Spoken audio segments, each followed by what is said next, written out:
Nasceu.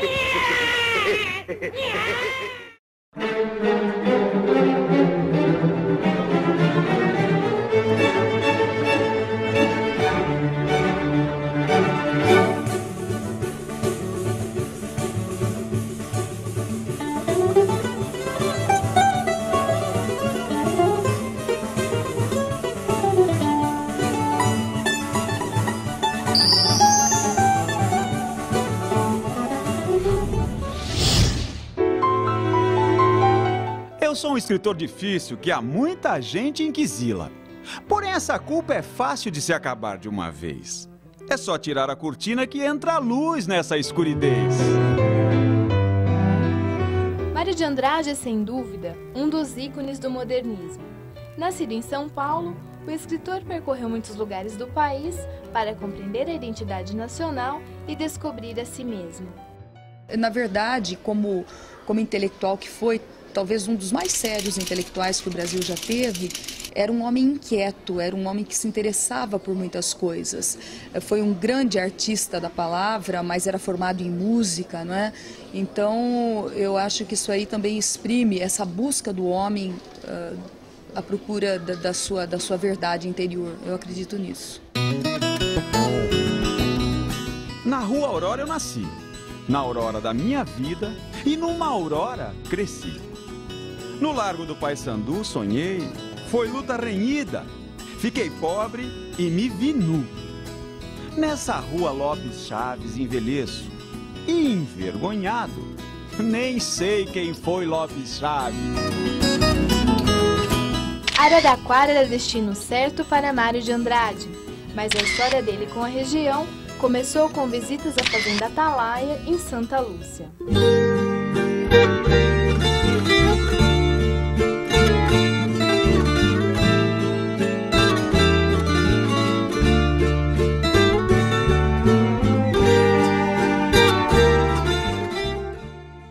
Araraquara, no início do século XIX, era a cidade típica do interior. Dominada pelos barões do café e pequenos grupos políticos, a cidade começou a sentir o desenvolvimento em meados de 1930.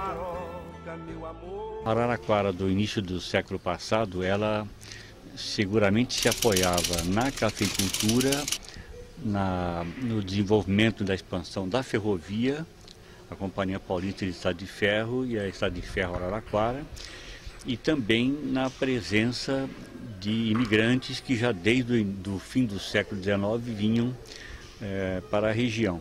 Detesto os climas moderados e por isso vivo pessimamente em São Paulo. Também não aprecio a civilização, nem muito menos acredito nela.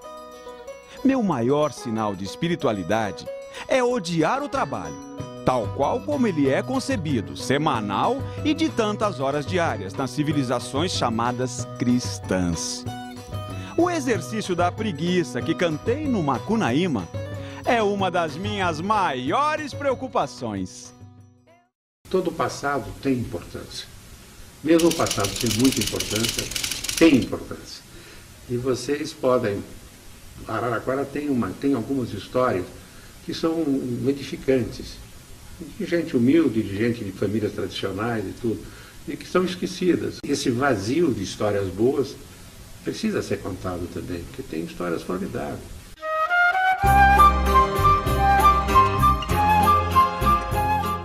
Uns 4 quilômetros, mais ou menos, da pouco histórica cidade de Araraquara, se atravessar do tecido urbano como quem foge da estação, a gente embica um bocado para a esquerda da Avenida 7 de Setembro, topa logo com uma espécie de corredor de verdura, desviando dos caminhos que descem para o Jacaré.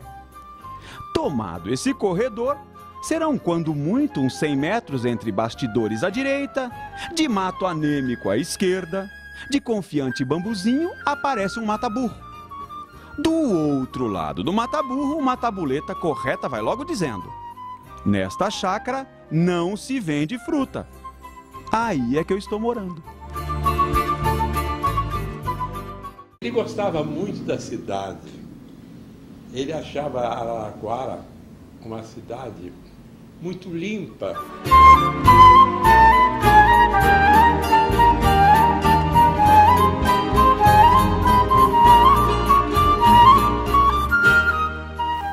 temporada de Mário de Andrade em Araraquara foi em 1913, após a morte de seu irmão Renato, para que ele se recuperasse do abalo emocional sofrido. As visitas à fazenda Santa Isabel e Chácara Sapucaia foram frequentes até anos antes da sua morte. Ele começou a frequentar Araraquara por duas razões. Uma, por causa da chácara do tio dele, Pio Lourenço, que era meu tio também, e que era aqui em Araraquara. Outro elemento que fazia com que o Mário viesse com constância para Araraquara era a fazenda Santa Isabel, que era do meu pai, Candinho Rocha, que tinha 5 filhos, 2 meninas e 3 meninos. Com a morte do Renato, o Mário ficou muito amigo do Moraes, filho neto da dona Hermínia Borba, e a vida toda. A pessoa com quem Mário teve mais convivência em Araraquara foi seu tio Pio Lourenço Corrêa, proprietário da Chácara Sapucaia. A amizade entre os dois ultrapassava os laços de família, era cultural.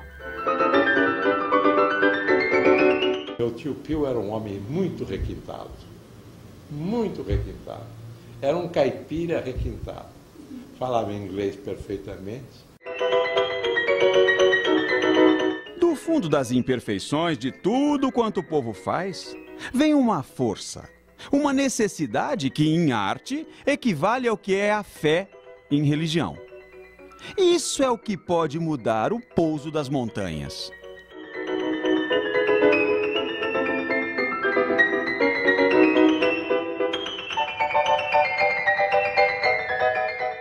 Mário já era um escritor conhecido quando passava temporadas em Araraquara. Havia participado da Semana de Arte Moderna de 1922, tinha livros e artigos publicados.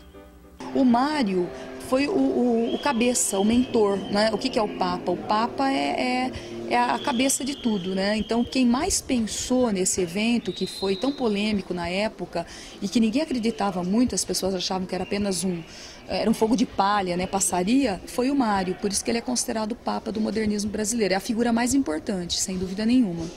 Mário de Andrade escreveu contos como Caso Pançudo e Caçada de Macuco, baseados nas histórias de tio Pio. Outros contos foram inspirados no dia a dia da Chácara Sapucaia. O que me interessa na minha obra é especialmente o que ela representa como biografia moral, como experiência da identificação de um artista com o que deve ser o artista.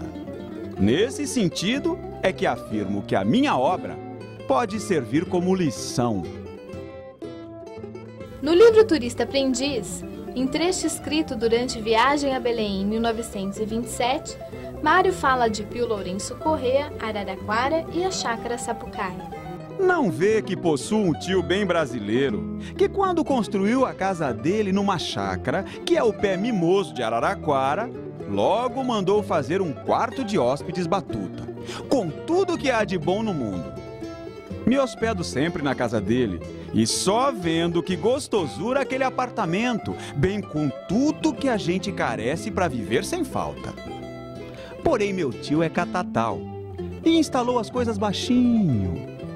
No banheiro, cada cabidão niquelado, a lâmpada por cima do espelho de fazer a nossa barba. Em tudo, eu, Manguari, andei corcunda. E assim mesmo, andei dando cabeçada em uma conta. Mário bancava fotógrafo nas fazendas dos familiares em Araraquara. Algumas imagens foram publicadas e são objetos de estudo de pesquisadores. As cartas enviadas aos amigos Anita Malfatti e Carlos Drummond de Andrade durante as passagens em Araraquara mostram um pouco do envolvimento do escritor com a cidade e antecipam a produção de Macunaíma. Nitoca, você se queixa que as minhas cartas vão rareando. Não queixa não, Anita, que eu fico triste. A culpa, a palavra que não é minha. É dessa vida safada do diabo que não me dá um momento de liberdade. Só trabalho, trabalho, descanso mesmo não vejo nenhum.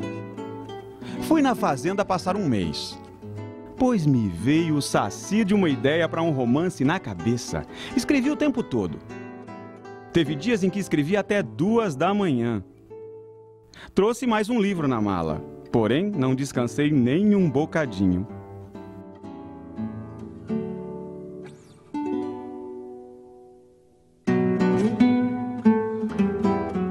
Pretendia escrever para tutti quanti da fazenda. Porém, afora algumas urgências, não escrevi para ninguém. Nem vadiei tampouco. O caso é que me veio na cachola o diacho de uma ideia de romance engraçado e já posso apresentar para você o senhor Macunaíma, índio legítimo, que me filiou aos indianistas da nossa literatura e andou fazendo o diabo por esses Brasis à procura de uma muiraquitã perdida. Macunaíma, a obra mais importante de Mário de Andrade, ganha os primeiros contornos na Fazenda Santa Isabel e é produzida na Chácara Sapucaia no final de 1926. No fundo do Mato Virgem nasceu Macunaíma, herói da nossa gente.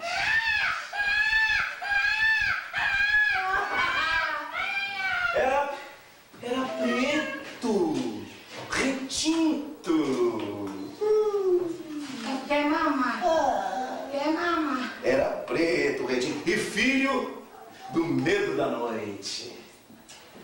Houve um momento em que o silêncio foi tão grande, escutando o murmurejar do Uraricuera, que a Índia Tapanímas pariu uma criança feia. Sério? Essa criança é que chamaram de Macunaíma. Especificamente, ela começou com a morte do Renato, é que ela se estreitou mais. Quando ele trouxe Mário para passar uma temporada na Fazenda São Francisco, para que ele conseguisse superar uma tremenda crise de depressão. E nesta temporada que ele passou, ao sair curado da fazenda, não sei se 3 meses, 2 meses, estreitou uma relação que foi ao longo dos anos todos de convivência, até a morte de Mário, uma profunda relação que acabou transbordando da chácara Sapucaia, transbordando da relação com o Pio Lourenço, para uma relação maior, mais fraterna, com a comunidade, com a cidade, a qual, inclusive, ele doou grande parte dos seus livros e da sua obra. E mais do que tudo, ele premiou esta cidade por ter sido onde nasceu Macunaíma. O que mais me interessou por Macunaíma foi, incontestavelmente, a preocupação em que vivo de trabalhar e descobrir o mais que possa a identidade nacional dos brasileiros. Ora, depois de pelejar muito, verifiquei uma coisa que me parece certa. O brasileiro não tem caráter. Gente, muita saúva e pouca saúde, os mares do Brasil são. A história contada em Macunaíma foi antes dividida com os primos menores de Mário de Andrade. O escritor se juntava às crianças e deixava que elas fizessem parte da narrativa, escolhendo até o destino para personagens. O próprio Macunaíma, diz o Mário, que ele não escreveu, ele vomitou, porque aquilo já estava dentro dele, ele já não podia mais prender. Aquelas histórias que ele contava na Fazenda Santa Isabel aos filhos do primo Candinho Rocha, e os primos eram Maria Elisa, minha irmã mais velha, o Carlos, a Gilda, eu, e o Renato estava no berço ainda nessa época. Tinha 2 anos de idade e não ouvia essas histórias. Uma coisa interessante, não sei se você conhece um dos personagens do Macunaíma, é um vilão, Pietro Petra Venceslau, ou qualquer coisa assim. E acredito que tinha um vizinho nosso, chamado Azinhari, que a fazenda dele era justamente entremeando o acesso para Araraquara. A prima Maria sugeriu que um dos personagens de Macunaíma, o vilão Venceslau Pietro Pietra, morresse cozido em uma macarronada. O marido pra ela. Ah! Não faça isso não! Distinto! Fica bonzinho! Que eu te empresto por aqui, tá?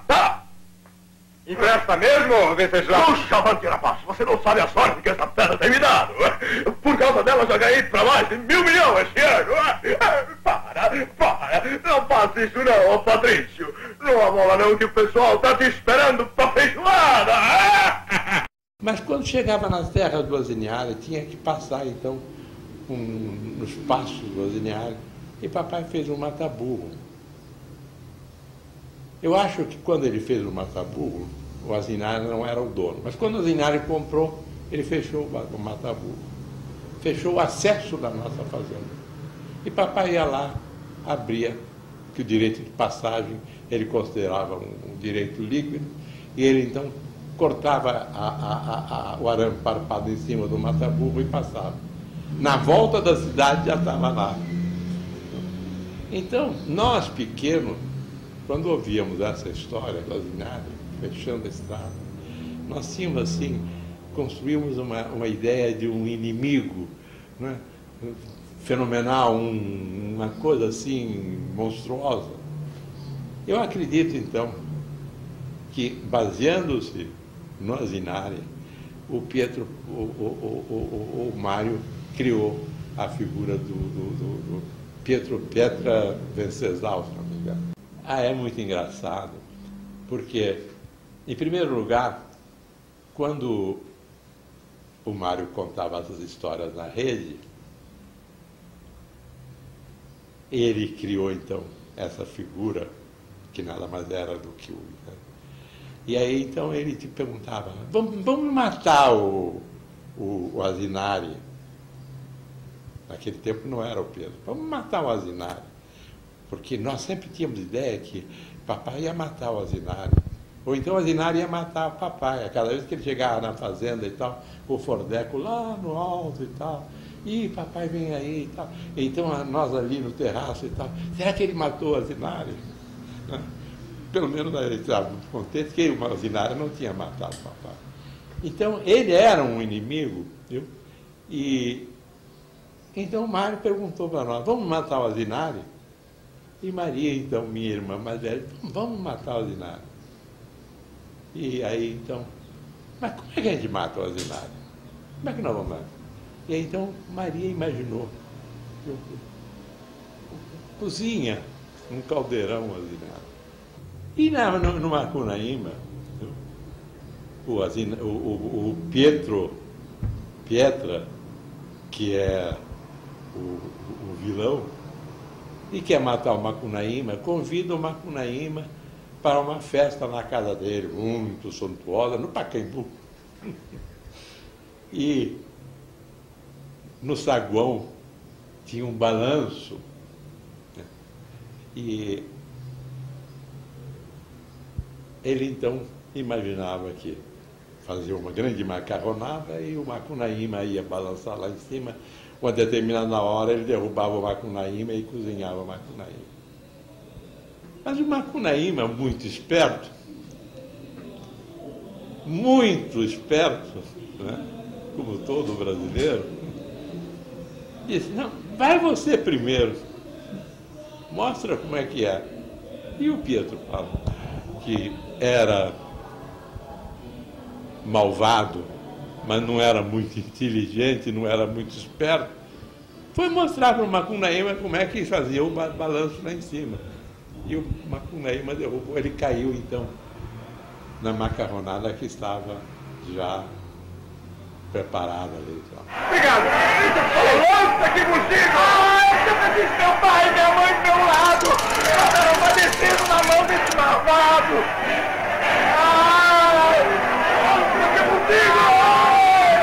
O gigante caiu na macarronada fervendo E subiu um cheiro tão forte de couro cozido que matou todos os tico-ticos da cidade. O herói teve uma sapituca. Piaimã se debateu muito e já estava morre não morre. Num esforço gigantesco, ainda se ergueu do fundo do tacho. Afastou os macarrões que corriam na cara dele, revirou os olhos para o alto, lambeu a bigodeira. "Falta queijo!" exclamou. E faleceu.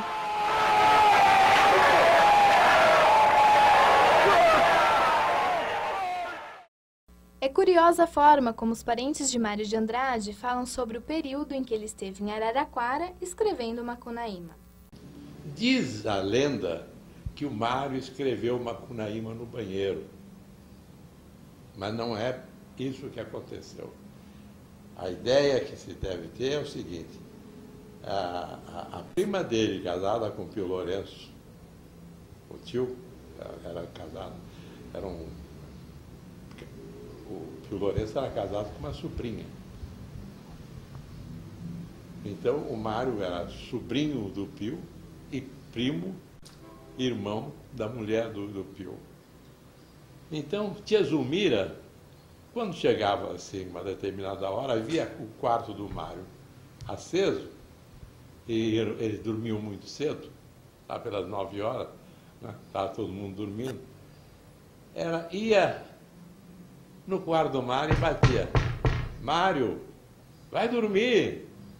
Apagava a luz do quarto, ia para o banheiro, porque ele não ia dormir, e ficava escrevendo aquilo que estava dentro dele, e que ele escreveu em 2 ou 3 dias. Ele escreveu Macunaíma, porque aquilo já estava formado dentro da cabeça dele.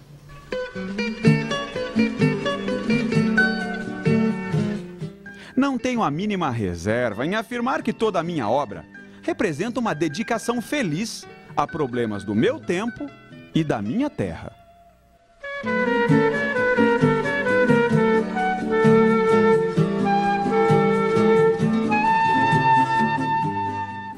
Em 1943, Mário de Andrade doa parte do seu acervo para a Biblioteca Municipal de Araraquara, que hoje leva o nome do escritor. Foram doados 600 livros e, atualmente, apenas metade do material ainda existe e é de acesso restrito aos visitantes.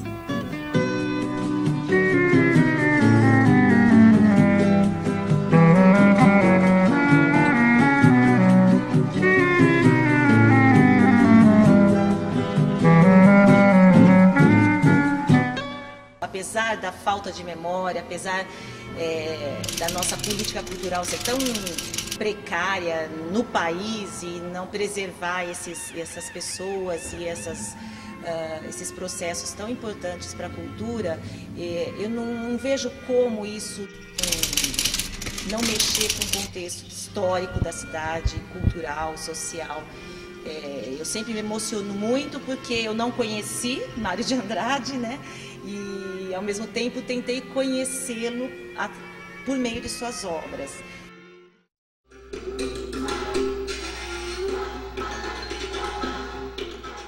Macunaíma ainda mexe com as pessoas. Por que der ao livro tantas versões?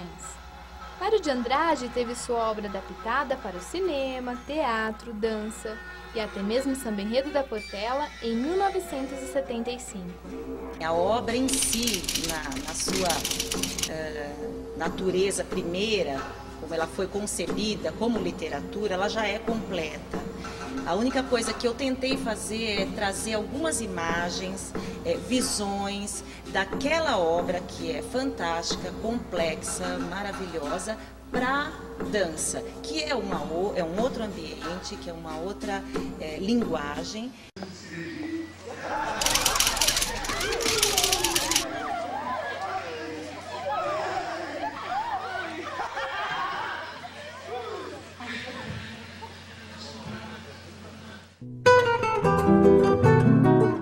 A resposta para tanta popularidade pode até ser mais simples, como Mário mesmo se definia. Eu sou 300, sou 350, mas um dia, afinal, me encontrarei comigo.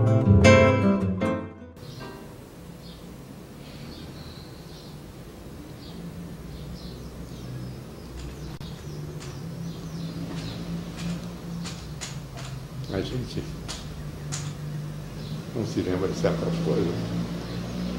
Os anos desaparecem.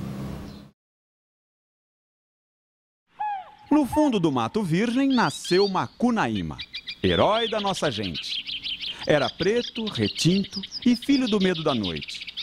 Houve um momento em que o silêncio foi tão grande, escutando o murmurejo do Uraricuera, que a Índia Tapanhumas pariu uma criança feia. Essa criança é que chamaram de Macunaíma. Acha? Não acredita no que esse cara aí tá falando, não. É tudo mentira. Que preto, retinto, o quê? Eu sou muito distinto. E eu não sou feio também, não. Eu sou muito lindo. Eu nasci em Araraquara. O meu pai, o senhor Mário de Andrade, ele me fez na Fazenda Santa Isabel. Mas eu fui nascer, na verdade, na Chácara Sapucaia. Ele me deu sem receio todas as qualidades e os defeitos do povo brasileiro. E é por isso que me chamam de herói da nossa gente. E por causa disso eu sou famoso. Eu sou livro, exposição, dança, teatro. Eu já virei até canção. Eu tô velhinho, viu? Tenho quase 100 anos, mas eu continuo aqui. Maravilhoso e forte. Mas não adianta não, viu? Vocês não vão se esquecer de mim assim tão fácil. Agora chega de conversa, que me deu uma preguiça.